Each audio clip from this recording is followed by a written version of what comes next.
ગુજરાતમાં માર્ગ નિર્માણ પ્રોજેક્ટ્સને વેગ આપવા માટે એક મહત્વપૂર્ણ સમીક્ષા બેઠકનું આયોજન કરવામાં આવ્યું હતું। કેન્દ્રીય માર્ગ પરિવહન મંત્રી નીતિન ગડકરીએ હિંમતનગર અને શામળાજી વચ્ચે બની રહેલા 6 વેના હાઈવે પર નિરીક્ષણ બાદ આ બેઠક આયોજિત કરી હતી। આ સમીક્ષા બેઠક ગાંધીનગરમાં આવેલી ધી લીલા હોટેલ ખાતે આયોજિત કરવામાં આવી હતી, જેમાં રાજ્યના મુખ્યમંત્રી ભૂપેન્દ્ર પટેલ પણ વિશેષ રીતે ઉપસ્થિત રહ્યા હતા। આ બેઠકમાં મુખ્ય સચિવ એમ.કે. દાસ સહિતના ભારત સરકાર અને ગુજરાત સરકારના વરિષ્ઠ સચિવોએ પણ હાજરી આપી હતી।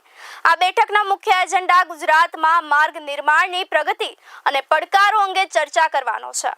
કેન્દ્રીય મંત્રી નીતિન ગડકરીએ હિંમતનગર અને શામળાજી હાઈવે ઉપરાંત ગુજરાતમાં અન્ય જગ્યાએ બની રહેલા નેશનલ હાઈવે પ્રોજેક્ટ્સની પણ વિગતવાર માહિતી પ્રાપ્ત કરી હતી।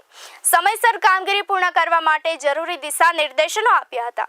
તો ગુજરાતમાં ઇન્ફ્રાસ્ટ્રક્ચરને મજબૂત બનાવવા માટે ભારત સરકાર અને રાજ્ય સરકાર વચ્ચે સંયુક્ત પ્રયાસો પર તેઓ ભાર મૂક્યો હતો।